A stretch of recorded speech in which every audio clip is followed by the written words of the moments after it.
அருமை சொந்தங்களே, இந்த அற்புதமான காலை நேரத்தில் எல்லோரும் கூட உங்களுடைய நேரத்தை குறித்து ஒரு மிக முக்கியமான ஒரு சமுதாய பிரச்சனைக்காக இங்கே வந்துட்டு கொண்டிருக்கிறீர்கள். ஒரு மரத்துல ஒரு காய் கனியான பிறகு அந்த கனி மரத்திலிருந்து கீழே விழுந்தாக வேண்டும். இது உலகத்தினுடைய இயற்கையினுடைய நியதி.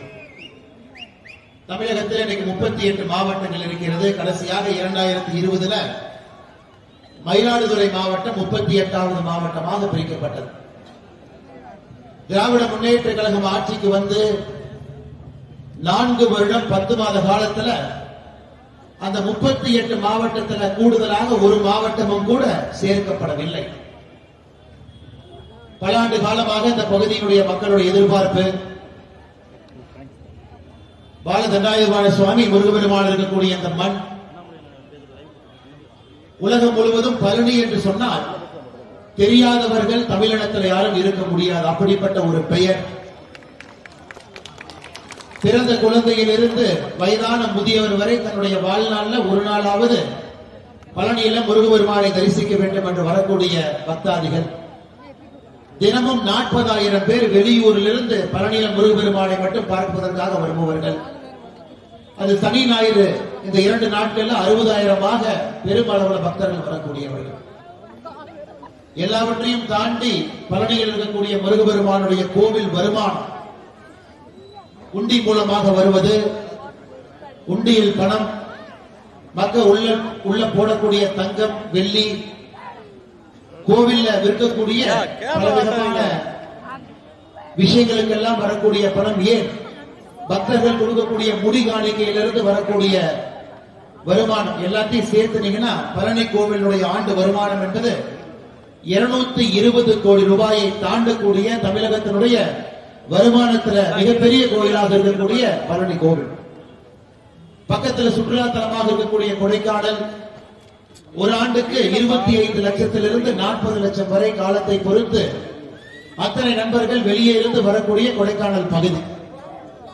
எதை அடிப்படையாக வைத்து பார்த்தாலும் கூட பழனி வேறொரு மாநிலத்தில் இந்தியாவில் இருந்திருந்தால் இந்நாள் அது ஒரு மாவட்டமாக நிச்சயமாக பிரித்தெடுத்திருப்பார்.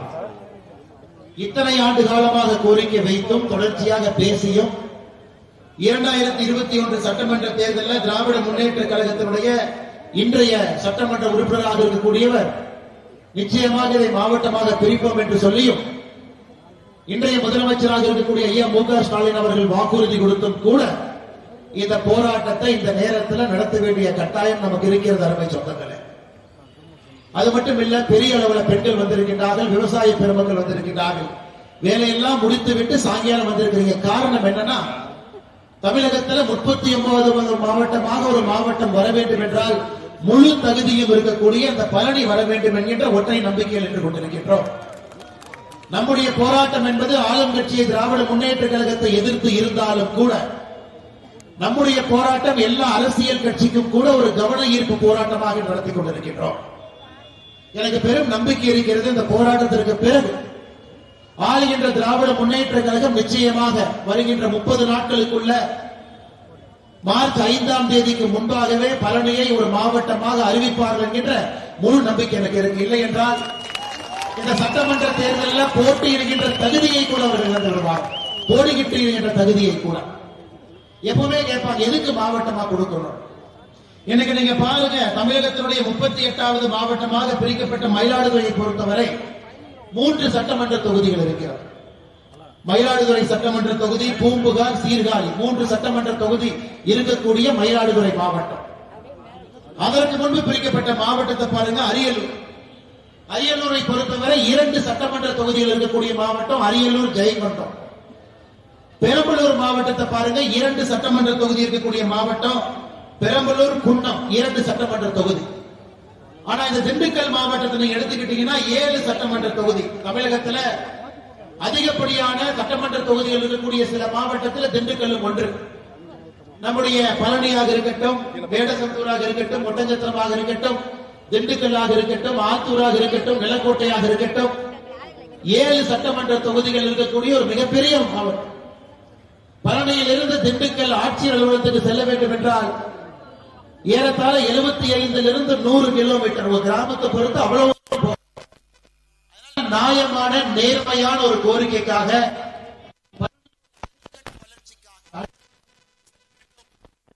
இங்க எல்லோருக்கும் வேலை உருவாகணும். ஒரு மாவட்டம் என்றால்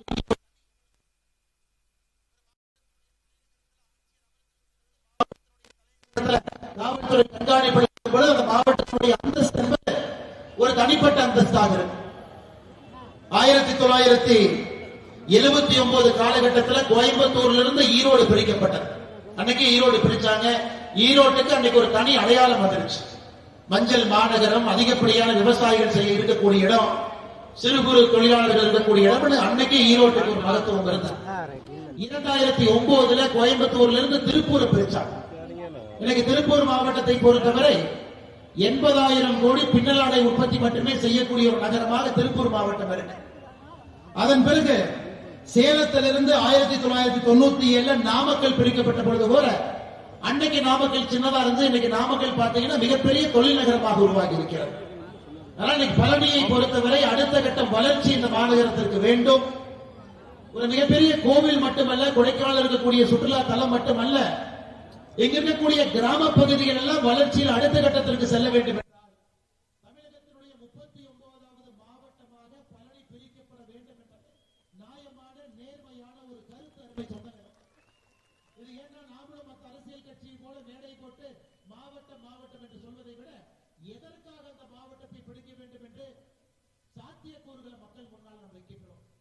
அதனால் நம்ம யாரை எங்கே பார்த்தாலும் கூட, எந்த அரசியல் கட்சி தலைவரை பார்த்தாலும் கூட தேர்தல் வாக்குறுதி மக்கள்கிட்ட நாங்க வர்றோம், வண்டி வரும், நேரா வருவாங்க. திராவிட முன்னேற்ற கழகத்திலிருந்து சகோதரி கனிமொழி இருக்கிறாங்க அந்த குழுவினுடைய தலைவியாக. அவர்கள் வந்தாலும் கூட உங்களுடைய முதல் கோரிக்கை என்பது நீங்க மார்ச் 5ஆம் தேதிக்கு முன்னாடி பழனி மாவட்டத்தை பிரிச்சு கொடுங்க. இல்லை என்றால் நம்முடைய ஆட்சி ஏப்ரல் கடைசியில தமிழகத்தில் நம்முடைய ஆட்சி அது பழனியை கொண்டு வரத்தான் போறோம். இதெல்லாம் இந்த நேரத்தில் ஒரு அரசியல் கட்சியை பொறுத்தவரை தேர்தல் நேரத்திலேயே இந்த கவனிப்பு கூட்டத்தை போடணும். 5 வருட காலமும் கூட போட்டுக்கிட்டே இருக்கணும். பழனியை சார்ந்த நம்முடைய பாரதிய ஜனதா கட்சியினுடைய தலைவர்கள், தொண்டர்கள், கூட்டணி கட்சியினுடைய தலைவர்கள், தொண்டர்கள் எல்லோரும் இணைந்து இன்னைக்கு இதை செய்யணும். பொதுமக்களை ஒன்றாக ஒருங்கிணைக்கணும். கோட்டையில் இருக்கக்கூடிய முதலமைச்சர் அவர்களுக்கு நாளை காலை காவல்துறை நுண்ணறிவு பிரிவு ஒரு ரிப்போர்ட்டை கொடுப்பாங்க. அது தினமும் காலையில முதலமைச்சர் அவர் அந்த நுண்ணறிவு கொடுக்கக்கூடிய இன்டெலிஜென்ஸ் ரிப்போர்ட்டை படிப்பாரு வீட்டில்.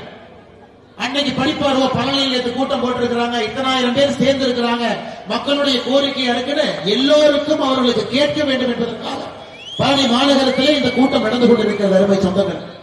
ஆனால் நேரத்தை ஒதுக்கிவிட்டு இந்த கூட்டத்துக்கு வந்திருக்கக்கூடியவர்கள் அனைவருக்கும் இந்த நேரத்தில் என்னுடைய நெஞ்சார்ந்த நன்றி இந்த நேரத்தில் தெரிவித்துக் கொள்கிறேன்.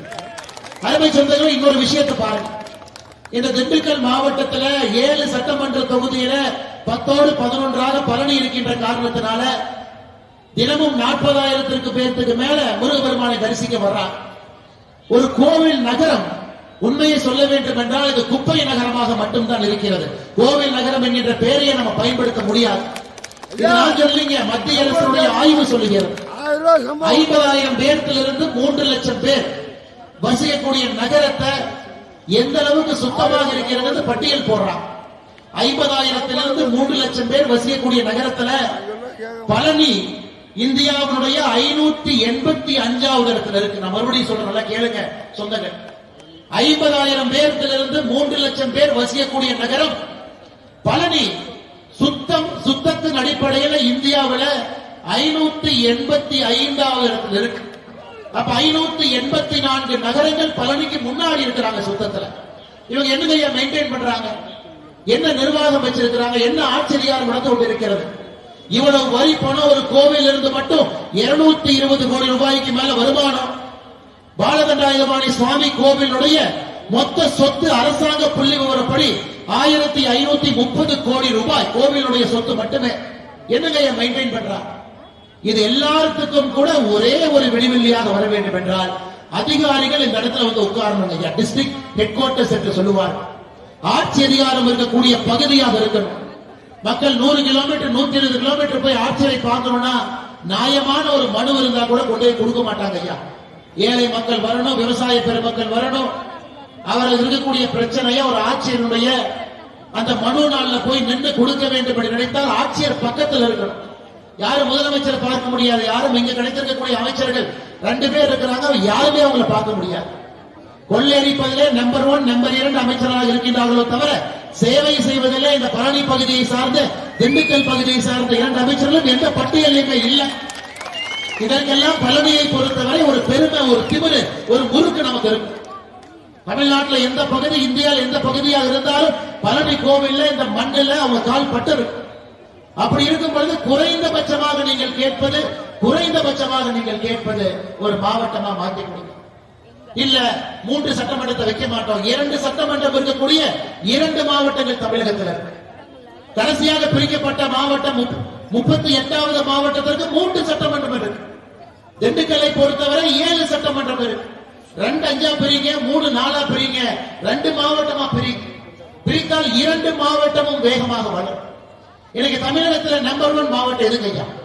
அந்த மாவட்டத்தினுடைய உற்பத்தி திறனை வைத்து கணக்கு போட்டீங்கன்னா தமிழகத்தினுடைய நம்பர் 1 மாவட்டம் என்பது கோயம்புத்தூர் மாவட்டம். சென்னையை விட சென்னை 3வது இடத்துல இருக்கு. கோயம்புத்தூருடைய மொத்த உற்பத்தி திறனை பார்த்தீங்கன்னா 1,80,000 கோடி ரூபாய். அந்த மாவட்டத்தினுடைய மொத்த உற்பத்தி திறன் என்பது 1,80,000 கோடி ரூபாய். 1212 கல்லூரிகள் கோவை மாவட்டத்துக்குள்ள இருக்கு. உற்பத்தி திறன்ல நம்பர் 1 ஐயா. திண்டுக்கல் மாவட்டத்தினுடைய உற்பத்தி திறன் 37,700 கோடி ரூபாய். கோயம்புத்தூர் 1,80,00,000, திண்டுக்கல் 37,000 கோடி. ஒரு அரசுடைய கவனம் எப்படி இருக்கும்? முதல்ல இருக்கக்கூடிய மாவட்டத்தை இன்னும் மேல கொண்டு போகணும், பின்னாடி இருக்கக்கூடிய மாவட்டத்தை முதல்ல கொண்டு வர்றதுக்காக யோசிக்கணும். 7 சட்டமன்ற தொகுதி இருக்கக்கூடிய மாவட்டத்தை 2ஆக உடைத்து 2 மாவட்டத்திற்கும் தனித்தனி அதிகாரிகளை போட்டு அந்த மாவட்டத்தினுடைய வளர்ச்சியை வேகப்படுத்துவதற்கு மட்டும்தான் யோசிக்கணும். கலைஞர் கருணாநிதி எங்க பிறந்தாரு மாவட்டம், எங்க வாழ்ந்தாரு மாவட்டம். கலைஞர் கருணாநிதி எங்கெல்லாம் சட்டமன்றத்தில் போட்டியிட்டாரோ மாவட்டம். இப்படித்தான் திராவிட முன்னேற்ற கழகத்தை பொறுத்தவரை மாவட்டங்களை பிரித்திருக்கிறார்களோ தவிர அங்க இருக்கக்கூடிய உற்பத்தி திறனும் அந்த மக்களுடைய கோரிக்கையும் அந்த பகுதியினுடைய வளர்ச்சியும் இந்த அடிப்படையில் விஞ்ஞான ரீதியில் எந்த மாவட்டமே பிரிக்கப்படவில்லை அருமை சொந்தங்கள். அதனால் திண்டுக்கல்லை பொறுத்தவரை உற்பத்தி திறன் கோடி ரூபாய். இது 2 பொழுது 20,000 கோடி 17,000 கோடி இருக்கும். 20,000 கோடி உற்பத்தி திறனை எப்படி 1,00,000 கோடி ஆக்குவது? அவங்க அரசு அளவுக்கு தகுதியானவர். அவங்க அரசு என்ன நடக்குதுன்னே தெரியாத ஒரு முதலமைச்சர், என்ன நடக்குதுன்னே அவருக்கு தெரியாது. காலையில வாக்கிங் போறாரு, யாராச்சும் வாக்கிங் போகும்போது ஆப்போசிட்ல வந்தீங்கன்னா அப்படியே கப்பன கோயில் மாதிரி முதலமைச்சர் ஆச்சு ஒரு போட்டோ ஷூட்டிங் எடுத்து போட்டுருவார். முதலமைச்சர் நீங்கள் பார்க்க வேண்டும் என்றால் சென்னையில் இருக்கக்கூடிய செம்மொழி பூங்கால டிக்கெட் வாங்கி காலையில வாக்கிங் பண்ணி ஒரு கண்ணில் பட்டா மட்டும்தான் உண்டு. அதை தவிர முதலமைச்சரை சாமானிய மனிதர் எங்க போய் பார்க்க முடியும்? நீங்களே சொல்லுங்க. உங்களை குற்றம் குறைகளை எங்கே சென்று சொல்ல முடியும்? ஆனா இந்த பகுதியினுடைய 2 அமைச்சர்கள் அங்க பெரியசாமி அவர்கள் இருக்கின்றார்கள். இங்க ஒட்டஞ்சத்திர தொகுதியினுடைய சட்டமன்ற உறுப்பினர் அமைச்சராக இருக்கக்கூடிய சக்கரபாணி அவர்கள் இருக்கின்றார்கள். மக்கள் பிரச்சனையை கடைசியா 2 பேர் எப்ப பேசுறீங்க பாத்தீங்க? அங்க இருக்கக்கூடிய ஐபி திண்டுக்கல் பெரியசாமி அவர்களை பொறுத்தவரை ஆட்சி அதிகாரத்திற்கு திராவிட முன்னேற்ற கழகம் வந்த பிறகு அவர் கேட்ட இலாக்கா கொடுக்கவில்லை என்பதற்காக சென்னையில ஒரு தனியார் ஹோட்டல்ல ரூம் போட்டு அங்கேயே தங்கியிருந்தார். உண்மையை நான் சொல்றேங்க. முதலமைச்சருக்கு சவால் விட்டார். எனக்கு இந்த இலாக்காவை மாற்றி கொடுத்தா தான் நான் திண்டுக்கலுக்கு போவேன் என்று சொல்லி சென்னையில ஒரு ஹோட்டல்ல ரூம் போட்டு அங்கேயே தங்கிட்டு இருந்தார். அரசு ஒதுக்கிய வீட்டுக்கு கூட போல ஐபி அங்கேயே இருந்தார். இலாக்கா மாற்றிய பிறகுதான் முதலாக திண்டுக்கலுக்கு ஐ பெரியசாமி வந்தார். இவங்களுடைய ஆசை என்பது பதவிக்கு வந்திருப்பது மக்களுக்கு சேவை செய்ய என்பதற்காக. நான் இவ்வளவு சீனியர், அப்ப எனக்கு இந்த பதவி கொடுக்கலாம். செந்தில் பாலாஜி நேற்று வந்தவனுக்கு சாராய துறை கொடுத்தா அவன் அவ்வளவு கொள்ளையடிப்பான். நான் 40 வருஷம் ஆட்சியில் இருக்கிறேன், எனக்கு சின்ன துறையை கொடுத்தா நான் எப்படி கொள்ளையடிப்பேன்? இன்னைக்கு திராவிட முன்னேற்ற கழகத்துடைய அமைச்சர்களை பார்த்தீங்கன்னா கொள்ளையடிப்பதற்கு பெரிய மந்திரி கொடுத்தீங்கன்னா அதை வாங்கிக்கும். அவங்க எப்படி மக்களுடைய பிரச்சனையும் அக்கறை எடுத்து நல்ல கல்வி ஆதாரத்தை கொடுக்கணும், இந்த மாவட்டத்தை வளர்த்தணும், உற்பத்தி திறனை பெருக்கணும், தொழிற்சாலைகளை கொண்டு வரணும். இளைஞர்கள், பழனியை சார்ந்த இளைஞர்கள் எங்கெல்லாம் வேலைக்கு போறாங்க, பெங்களூர் போறாங்க, சென்னை போறாங்க, இந்தியா முழுவதும் சுத்திக்கிட்டு இருக்கிறாங்க. ஆனா இந்தியாவிலிருந்து அத்தனை பேர் பழனிக்கு வர்றாங்க. அதனால அருமை சொந்தங்களை இந்த முறை இந்த போராட்டத்தை முடிவு கொண்டு வர மறுபடியும் 5 வருஷம் போராடுவோம், மறுபடியும் 2027 போராடுவோம், மறுபடியும் 2031 சட்டமன்ற தேர்தல் வரும் பொழுது மறுபடியும் கவன ஈர்ப்பு கூட்டம் போடுவோம் என்கின்ற கூட்டம் இதாக இருக்கக்கூடாது. இந்த முறை இந்த போராட்ட நிறைவுக்கு வரணும், மிக ஆக்ரோஷமாக களத்தில் இருக்க வேண்டும். 2026 சட்டமன்ற தேர்தலுக்கான நாள் அறிவிப்பதற்கு முன்பாகவே பழனி தனி மாவட்டமாக பிரிக்கப்பட்டிருக்க வேண்டும் என்பதில் நாம் உறுதியாக ஒருங்கிணைப்பாக நாம் இருக்கிறோம். இதுதான் பாரதிய ஜனதா கட்சி, நம்முடைய தேசிய ஜனநாயக கூட்டணியுடைய நம்முடைய கட்சி தலைவர்கள் தொண்டர்கள் சேர்ந்து நடத்தக்கூடிய ஒரு போராட்டமாக இருக்கக்கூடாது. பொதுமக்களும் அதிக அளவில் பங்கேற்கும். இந்த கையெழுத்து இயக்கத்தை இன்னைக்கு நம்முடைய கட்சி தலைவர்கள் துவங்கும் பொழுது பொதுமக்கள் நீங்க கையெழுத்து போடும். ஒரு முதலமைச்சருக்கு தெரியணும், பழனியை பொறுத்தவரை 5 லட்சம் 10 லட்சம் 5 லட்சம் பேர் கையெழுத்து போட்டிருக்கிறார். அது மக்களுடைய எண்ணமாக இருக்கிறது. ஒரு அரசியல் கட்சி கூட்டம் போட்டாங்க, 10,000 பேர்த்துல கையெழுத்து வாங்கினாங்க, அது முடியக்கூடாது. அதனால பழனி பகுதியில் இருக்கக்கூடிய எல்லா அன்பு சொந்தங்களுக்கும் கூட என்னுடைய அன்பான வேண்டுகோள், இந்த கையெழுத்து இயக்கத்தில் நீங்க பங்கு பெறணும், கையெழுத்து போடணும். இந்த கையெழுத்து போட்டு முடிக்கப்பட்ட பிறகு நம்முடைய ஆண்புமிகு ஆளுநரை அவரை சந்தித்ததை கொடுக்கலாம். ஆனால் முதலமைச்சருக்கு தெரிந்திருக்கணும், இத்தனை மக்கள் கையெழுத்து போடுறாங்கன்னா அவங்க கோபமா இருக்கிறாங்க. ஐயா, இந்த பழனி முருகனை வைத்து அரசியல் செய்வது மட்டும்தான் இன்னைக்கு திராவிட முன்னேற்ற கழகத்தினுடைய முதல் வேலையா இருக்கு. இங்கே 2024 பழனியில அனைத்துலக முருகர் மாநாடு போட்டாங்க. இங்கேயே போட்டாங்க. எதுக்கு முருகர் மாநாடு போடுறீங்கன்னா, ஐயருக்கு அமாவாசைக்கு சம்பந்தம் இல்லைங்கிற மாதிரி நீ எதுக்கு முருகனை கூப்பிடுறீங்கன்னா, இல்ல இல்லை நாங்க முருகபெருமான பட்டி தொட்டி எல்லாம் எடுத்துக்கொண்டு செல்லுகின்றோம். அந்த அனைத்துலக முருக மாநாட்டில் ஒரு தீர்மானம் போட்டாங்க. நாங்கள் 50 கோடி ரூபாய் நிதி ஒதுக்கி 143 முருகன் கோயிலை புனரமைப்போம். எதுக்கு 143 தெரியாது, துர்காமா சொல்லியிருப்பாங்க. 1 கூட்டல் 4 கூட்டல் 3 போட்டா 8 வருது. ராசியான நம்பர் 143 போடுறோம். அப்படித்தான் அரசாங்கத்தில் பாதி பேர் நம்பர் எழுதுறாங்க. எதுக்கு 143 கோயில் யாருக்கும் தெரியாது. 143 கோயிலுக்கு 50 கோடி ரூபாய் முருகன் கோவிலுக்கு பணம் கொடுத்து புனரமைப்போம். இதுவரை ஒரு கோவிலுக்கு 1 ரூபாய் கொடுக்கப்படவில்லை. திமுக 2021 தேர்தல் வாக்குறுதி, நாங்க ஆட்சிக்கு வந்தால் தமிழகத்தில் கும்பாபிஷேகத்திற்கு மட்டுமே 1000 கோடி ரூபாய் புனரமைப்பதற்கும் கும்பாபிஷேகத்திற்கும் ஒதுக்குவோம் என்று சொல்லியிருக்கிறார். மாநில அரசுடைய நிதிநிலை அறிக்கை எடுத்து படிச்சீங்கன்னா 2021-22 பூஜ்ஜியம் 1 ரூபாய் ஒதுக்கப்படவில்லை. 2022-23 பூஜ்ஜியம் 1 ரூபாய் ஒதுக்கப்படவில்லை. 2023-24 30 கோடியே 15 லட்சம் ரூபாய் ஒதுக்கினார்கள். 2024-25 51 கோடியே 78 லட்சம். இன்னைக்கு மொத்தமா பாத்தீங்கன்னா 82 கோடி ரூபாய் 4 ஆண்டுகளை ஒதுக்கி இருக்கிறார். இன்னும் சில நாட்கள் நிதிநிலை அறிக்கை கொடுக்க போறாங்க. அன்னைக்கு தெரியும் 5வது ஆண்டு எவ்வளவு ஒதுக்கி இருக்கிறார். 1000 கோடி ரூபாய் இந்து கோவிலுடைய புனரமைக்க கொடுப்போம் என்று சொல்லி வெறும் 82 கோடி ரூபாய் ஒதுக்கி இருக்கக்கூடிய திராவிட முன்னேற்ற கழகம் எங்க? ஆனா எங்கேயாவது கும்பாபிஷேகம் நடந்தா இந்த காக்காக்கு மூக்கு வைத்த மாதிரி முதலாளாக சேகர்பாபு அங்க போய் நிற்பார். எங்கேயாவது கும்பாபிஷேகம் நடந்தா போதும், சம்பந்தமே இல்லை. யாரோ பணம் கொடுத்திருப்பாங்க, யாரோ பெயிண்ட் அடிச்சிருப்பாங்க, யாரோ கொத்தனார் என்ன வேலை பார்த்திருப்பாங்க, ஊருக்காரங்க யார் கை காலிலையோ விழுந்து அவங்க பணத்தை வசூல் பண்ணி கும்பாபிஷேகம் பண்ணுவாங்க. ஆனா சேகர் பாபு கரெக்டா இந்த பள்ளி செவுத்துல ஒட்டுற மாதிரி அந்த கும்பத்துக்கு பக்கத்தில் நின்று கொண்டிருப்பார். ஆனால் எந்த ஒரு வாய்ப்பும் கூட திரும்ப நீங்கள் கொடுக்க மாட்டீர்கள் என்கிற ஒரு நம்பிக்கை எனக்கு இருக்கு. 2026 திராவிட முன்னேற்ற கழகத்துக்கு நீங்க வாய்ப்பு கொடுக்க போறது இல்லை. ஆனாலும் திராவிட முன்னேற்ற கழகத்துக்கான அபாயமணி என்பது நீங்க தேர்தல் அறிவிக்கின்ற நாட்களுக்கு முன்பு என அறிவித்த பிறகு மாநில அரசு எந்த ஒரு முடிவையும் அறிவிக்க முடியாது. இந்திய தேர்தல் ஆணையத்தினுடைய ஆணைப்படி அதற்கு முன்பாக பழனி மாவட்டத்தை அறிவிக்க வேண்டிய கட்டாயமும் கடமையும் உங்களுக்கு இருக்கு. காரணம், திராவிட முன்னேற்ற கழகம் சார்பாக யாராவது பழனி சட்டமன்ற தொகுதியில வேட்புமனு சொன்னாங்க, நீங்க விடக்கூடாது, இரவு போட்டு நிறுத்திடலாம். அந்த அளவுக்கு மோசமாக நாம் இருந்தால் மட்டும்தான் இதற்கு ஒரு தீர்வு கிடைக்கும் என்கின்ற முழு நம்பிக்கை. சமீபத்தில் பாருங்க, டிஎன்பிஎஸ்சி நிறைய இளைஞர்கள் இருக்கிறீங்க. தமிழ்நாடு பப்ளிக் சர்வீஸ் கமிஷன் இன்னைக்கு இளைஞர்களுக்கு அரசாங்க வேலைக்கு செல்ல வேண்டும் என்றால் இந்த குரூப் எக்ஸாம் பரீட்சை தான் எழுத முடியும். குரூப் 2 குரூப் 2A அதற்கான பரீட்சை நடக்குது ஐயா. மொத்தமா 9000 பேர் எழுதுறாங்க. 9000 பேர் பங்கு பெறக்கூடிய பரீட்சை. சென்னையில 3 சென்டர். பிரசிடென்சி காலேஜ் போறவங்க மாத்தி ஹால் டிக்கெட்ல எம்ஏபி வைஷ்ணவ கல்லூரி போய், எம்ஏபி வைஷ்ணவ கல்லூரி போறவங்க ஹால் டிக்கெட்டை மாத்தி பச்சையப்பாக்கு போ. 9000 பேருக்கு நீ ஹால் டிக்கெட் கொடுக்கணும். 3 IAS அதிகாரிகள், ஏகப்பட்ட அதிகாரிகள் டிஎன்பிஎஸ்சி உட்கார்ந்து இருக்கிறாங்க. அதுக்கு ஒரு போர்டு இருக்கு. டிஎன்பிஎஸ்சி என்பது முதலமைச்சருடைய நேரடி கட்டுப்பாட்டில் இருக்கக்கூடிய ஒரு அமைப்பு. இளைஞர்கள் அரசின் மீது ஒரு நம்பிக்கை வைத்து நான் பரீட்சை எழுதி என்னோட பேப்பரை யாரும் நேர்மையா திருத்தி பணம் வாங்காம எனக்கு ஒரு அரசு வேலை கிடைக்குங்கிற நம்பிக்கையோடு இருக்கக்கூடிய ஒரு ஆலயம் என்பது TNPSC, Tamil Nadu public service commission. நான் எழுதுற பேப்பரை நேர்மையா படிப்பாங்க, நேர்மையா மார்க் போடுவாங்க, எனக்கு வேலை கிடைக்கும். முதலாக சுதந்திரத்திற்கு பிறகு தமிழகத்தில் முதலாக டிஎன்பிஎஸ்சி குரூப் 2 பரீட்சை நிறுத்தி வைக்கப்பட்டது 2 நாட்களுக்கு முன்பு. சுதந்திரத்திற்கு பிறகு தமிழகத்தில் முதலாக இந்த கேடுகட்ட திராவிட முன்னேற்ற கழக ஆட்சியில் நடந்திருக்கு. அதான் நான் ஸ்டாலின் ஐயா கேட்கலான்னு இருக்கிறேன். ஐயா, நீட் பரீட்சை நிறுத்துறேன்னு சொல்லிட்டு டிஎன்பிஎஸ்சி நிறுத்தி வச்சிருக்கீங்க. நீங்க இத்தனால சொன்னது நீட்டை நிறுத்துறது. நீட்டை நிறுத்தினாச்சு சில பேர் சந்தோஷப்படுவா. டிஎன்பிஎஸ்சி பரீட்சையை நடத்த முடியல. அதன் பிறகு நகர்ப்புற நிர்வாகம் மற்றும் குடிநீர் வழங்குதல். இன்னைக்கு பழனியை நான் சொன்னது 50,000 பேர்த்திலிருந்து 3 லட்சம் பேர் வசிக்கக்கூடிய ஊர்.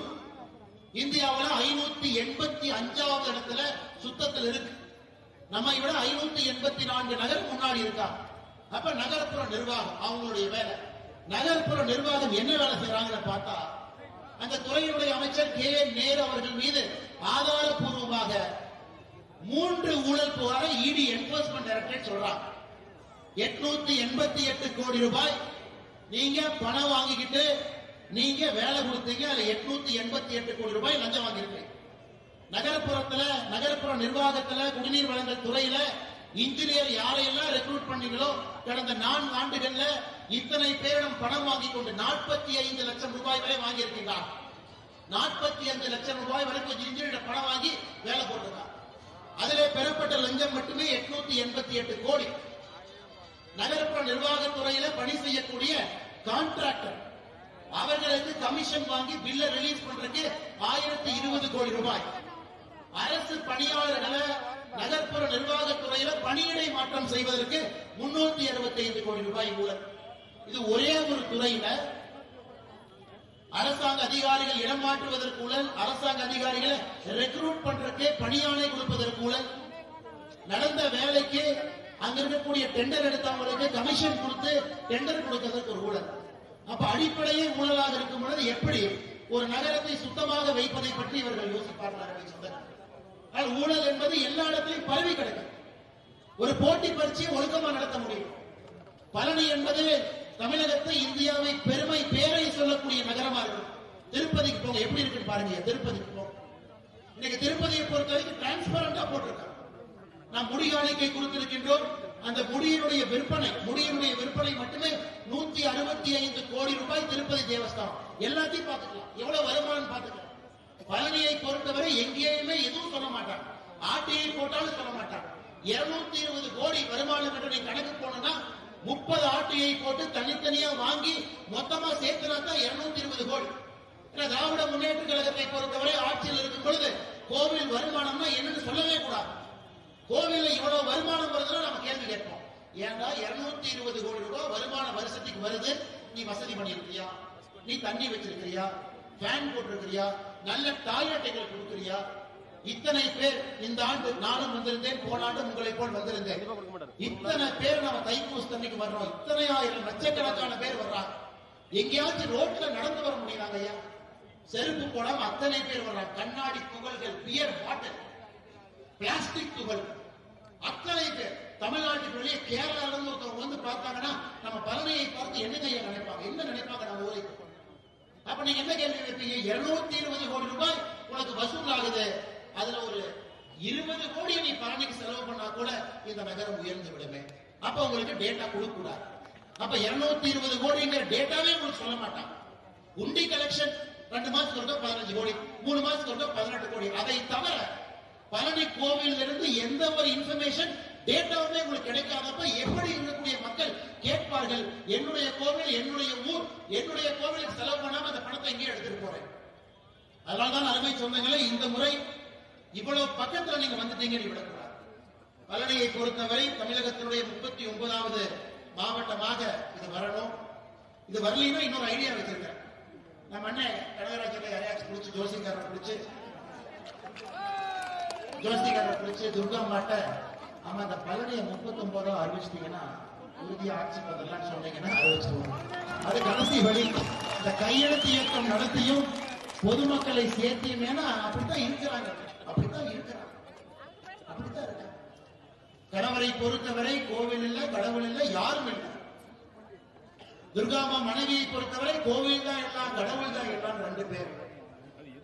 ரெண்டு பேர் நமக்கே எவ்வளவு கோபம் வருதுன்னா, கோவிலை கடவுளை என்று சொல்லக்கூடிய சொன்னா ஆக்ரோஷமா பேசினா அடுத்த துர்கம்மாவை கிளம்பி கோயிலுக்கு போய் சன் டிவியில காலையில இருந்து அவங்க செருப்புல இருந்து சூழ்ல இருந்து போறதே காட்டி காட்டி போட்டோவா போடுறான். எத்தனை கோயிலுக்கு போறாங்க? வேதங்களோடு எனக்கு தெரியாதுங்க. துர்கா மாமாக்கு அவ்வளவு வேதம் தெரியும். எல்லாத்தையும் படிக்கிறான். சாம வேதம், அதர்வ வேதம், யஜுர் வேதம், ரிக் வேதம் எல்லாத்தையும் படிக்கிறான். அதனால நமக்கு குழம்பி போய் நிற்கின்றோம். இவங்க கடவுளை மறுப்புன்னு சொல்றதா, கடவுளை எதிர்ப்பாளன்னு சொல்றதா, கடவுளை நம்பக்கூடியவர்கள் சொல்றான். குடும்பத்துல 2 டிராமாவை போடுறான். இந்த வடிவேலன சொல்ற மாதிரி எதுக்குப்பா வம்பு, தென்னை மரத்துக்கு ஒரு குத்து, பனை மரத்துக்கு ஒரு குத்து மாதிரி கடவுளை நம்பாதான் ஓட்டு வரட்டும், கடவுள் நம்புற ஓட்டு வரட்டும், 2 பேர் 2 பக்கம் போலாம். அதனால் இந்த முறை இந்த பித்தலாட்டத்தை எல்லாம் நாம் நம்பக்கூடாது. அருமை சொந்தங்கள், நாம் தெளிவாக இருக்க வேண்டும். நம்முடைய ஊரினுடைய வளர்ச்சி அடுத்த கட்டம் செல்ல வேண்டும். நம்முடைய உற்பத்தி திறன் உயர வேண்டும். பழனியை பொறுத்தவரை ஒரு கோவில் என்கின்ற அடையாளம் இருந்தாலும் அதை தாண்டி பொருளாதார அடையாளமாக பழனிக்கு நாம் கொண்டு வரோம். நிறைய தொழிற்சாலை வேலை வாய்ப்பை கொண்டு வரோம். இளைஞர்களுக்கு உள்ளூர்ல வேலை வாய்ப்பு ஏற்படுத்தும். விவசாய பொருட்களுக்கு நல்ல ஒரு சந்தையை இங்கே உருவாக்க வேண்டும். அதையெல்லாம் நம்மளாலதாங்க செய்ய முடியும். பழனியில இவர்களே சொல்லியிருந்தார்கள், 2021 தேர்தல் வாக்குறுதியில நாங்க ஆட்சிக்கு வந்தோம்னா சித்த மருத்துவக் கல்லூரியை துவங்குவோம். பழனியை தவிர வேற எங்குமே சித்த மருத்துவக் கல்லூரியை தொடங்க முடியாது. அதற்கான சரியான இடம் பழனி தான். ஆனா அதையும் பண்ண மாட்டாங்க. மதுரையில எய்ம்ஸ் வரல, மதுரையில எய்ம்ஸ் வரல. எய்ம்ஸ கொடுத்து, ஆனா முதலமைச்சர் இதுவரை எய்ம்ஸ் பக்கம் கூட போனது. பல காக்கா போய் எட்டி பார்த்து நடக்குது. ஆனா தமிழகத்தினுடைய முதலமைச்சர் அந்த பக்கம் கூட போல. நீங்களே சொல்லுங்க, யார் பிள்ளையாக இருந்தாலும் கூட, பக்கத்து வீட்டு பிள்ளையாக இருந்தாலும், நம்ம வீட்டு பிள்ளையாக இருந்தாலும் நம்ம போய் கேட்போம், அம்மா குழந்தை நல்லா இருக்காங்களா, எப்படி இருக்கிறாங்க கேட்போம். ஆனா தான் முதலமைச்சராக இருக்கக்கூடிய மாநிலத்துல 1900 கோடி ரூபாய்க்கு மேல பணம் போட்டு மத்திய அரசு ஒரு கட்டிடத்தை எய்ம்ஸ கட்டிட்டு இருக்கிறாங்க. 4 ஆண்டுகள் 10 மாசமா அந்த பக்கம் எட்டி கூட பார்க்கணும். அதுக்குள்ள முதலமைச்சரை விடுங்க, தமிழகத்தினுடைய மருத்துவத்துறை அமைச்சர் எட்டி பார்க்கல. ஏன் சரி, அந்த பகுதியில் இருக்கக்கூடிய திமுக உள்ளூர் அமைச்சர் எட்டி பார்க்கல, திமுக எம்எல்ஏ எட்டி பார்க்கல. ஆனா சட்டமன்றத்தில் கோஷம் போடுவாங்க, எய்ம்ஸ் எப்ப கட்டுவீங்க, எய்ம்ஸ் எப்ப கட்டுவீங்க. அருமை சொந்தங்களே, இந்த வருஷ கடைசியில எய்ம்ஸ் மக்கள் பயன்பாட்டுக்கு வருது. இந்த வருட கடைசியில் இந்தியாவில் புதுடெல்லிக்கு வெளியே 2வது பெரிய எய்ம்ஸாக நம்முடைய மதுரை இருக்க போகிறது. ஆனா இவங்க மனசு வச்சு, இவங்களும் நம்மோடு கை சேர்ந்து, மோடியோடு கை சேர்ந்து, முதலமைச்சரும் உள்ள போய் ஆரோக்கியமான அரசியல் செய்திருந்தால் 2 ஆண்டுகளுக்கு முன்பே எய்ம்ஸ் மக்களுடைய பயன்பாட்டுக்கு வந்திருக்கும். எய்ம்ஸ் நிலத்துல மரத்தை வெட்டுவதற்கான அனுமதி கேட்டு 1.5 ஆண்டுகள் கழித்து லோக்கல் பஞ்சாயத்து அனுமதி கொடுத்தாங்க. 1.5 ஆண்டுகள் கழித்து என்னெல்லாம் செய்ய முடியும், எப்படி எல்லாம் செய்ய முடியும், எங்கே எல்லாம் தாமதப்படுத்த முடியும் என்பதை எல்லாம் செய்துவிட்டு இன்னைக்கு இங்க சித்த மருத்துவ கல்லூரி கட்டுவோம் என்று சொல்லி ஒரு செங்கலை கூட வைக்கிறார். இந்த ஒத்த செங்கல்காரர் ஒருத்தர் வருவார். பழனியில சித்த மருத்துவ கல்லூரி என்று சொல்லும், ஒத்த செங்கலை கூட.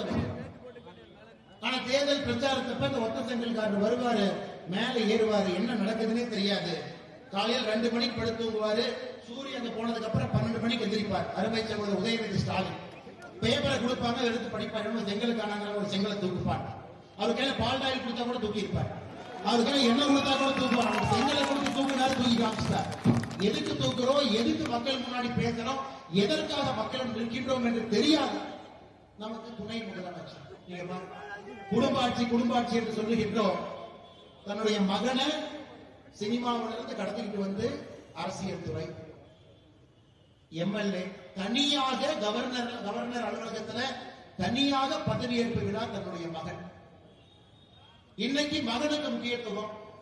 தங்கச்சி கனிமொழி அடிச்சுக்கிறாங்கன்னு சொல்லிட்டு அந்த அம்மாவே நீ கிளப்பிட்டார். நீ போய் தமிழ்நாடு ஃபுல்லா சுத்தி மக்கள்கிட்ட போய் தேர்தல் வாக்குறுதி வாங்கிட்டு வாங்க. ஏன்னா அவங்க மாணவர்களுக்கு நாம போன மக்கள் திரும்ப கேட்பாங்க, 511 தேர்தல் வாக்குறுதி கொடுத்தீங்களே, எத்தனை வாக்குறுதி நிறைவேற்றினீங்க முதலமைச்சர் கேட்பதற்காக தன்னுடைய தங்கச்சி அனுப்பிவிட்டிருக்கிறார். அவங்களை பார்த்து மக்கள் கேள்வி கேட்டும், அவங்களுக்கு இந்த பிரச்சனை வரும். ஆனால் அருமை சொந்தங்களே, நான் பேசுவது அரசியலாக இருந்தாலும் கூட மிக முக்கியமாக நாம் இங்கே நின்று கொண்டிருப்பது பழனி ஒரு மாவட்டமாக அறிவிக்கப்பட வேண்டும் என்பதற்காக நிற்கின்றோம். ஒரு கிராம நிர்வாக அலுவலர் ஒரு VAO 1000 ரூபாய் லஞ்சம் வாங்கினா அதை வந்து கோழியை பிடிக்கிற மாதிரி 4 பேர் பிடிப்பாங்க. அதை போட்டோ எடுத்து அவரை எப்படி எல்லாம் கவர் பண்ணி 1000 ரூபாய் லஞ்சம் வாங்கினாரு, நாங்க எப்படி பிடிச்சோம் காட்டக்கூடிய வேகத்தை KN நேரு அவர்கள் மீது ஏன் காட்ட மாட்டீர்கள் என்று நான் கேட்கிறேன். 888 கோடி ரூபாய் லஞ்சம், 1020 கோடி ரூபாய் லஞ்சம், 365 கோடி ரூபாய் லஞ்சம். ஒரு 1000 ரூபாய் லஞ்சம் வாங்கக்கூடிய கிராம நிர்வாக அலுவலர் மீது நீ காட்டக்கூடிய கோபத்தை, வேகத்தை தமிழகத்தினுடைய லஞ்ச ஒழிப்புத்துறை நம்முடைய காவல்துறை நண்பர்கள் ஏன் KN நேரு மீது அதே மாதிரி சட்டை பிடிக்கிறது வெளியே கூட்டிட்டு வந்து ஜீப்ல உட்கார வச்சா தமிழ்நாடு லஞ்சம் இல்லாத ஒரு மாநிலமாக எப்பொழுதே மாறி இருக்கு. நல்லதான் அருமை சொந்தங்களே, இந்த தேர்தலை பொறுத்தவரை என்ன சொன்னாலும் கூட நீங்கள் தெளிவா இருக்கணும். உள்ளூர் பிரச்சனை முக்கியம், தமிழ்நாட்டினுடைய பிரச்சனை முக்கியம், இந்தியாவுடைய பிரச்சனை முக்கியம். மூன்றையும் சேர்த்து நீங்க யோசிக்கணும். உள்ளூர் பிரச்சனையை தீர்ப்பா, தமிழ்நாட்டுக்கு நல்லது பண்ணுப்பா, இந்தியாவுக்கு நல்லது. அது போன்ற அரசியல் சக்திக்கு வாய்ப்பு கொடுங்க. தேசிய ஜனநாயக கூட்டணிக்கு இந்த முறை வாய்ப்பு கொடுங்க. நிச்சயமாக நீங்கள் கொடுப்பீர்கள், அது உறுதியாக நமக்கு தெரியும். நம்முடைய இன்றைய எதிர்க்கட்சி தலைவர், தேசிய ஜனநாயக கூட்டணியுடைய முதலமைச்சர் வேட்பாளர் அண்ணன் எடப்பாடி பழனிசாமி அவர்கள் இதே பழனியில் சொல்லியிருந்தாங்க, நாங்கள் ஆட்சி அமைத்து வரும் பொழுது பழனியை மாவட்டமாக அறிவிப்போம் என்று சொல்லியிருந்தார். அதே வாக்குறுதியைத்தான் இன்னைக்கு எடப்பாடி சொல்றாங்க. ஏன்னா நமக்கு 2021 அந்த வாய்ப்பு கிடைக்கும். ஆனால் நம்முடைய இடத்துல எல்லோரும் தெளிவாக இருக்கின்றோம்.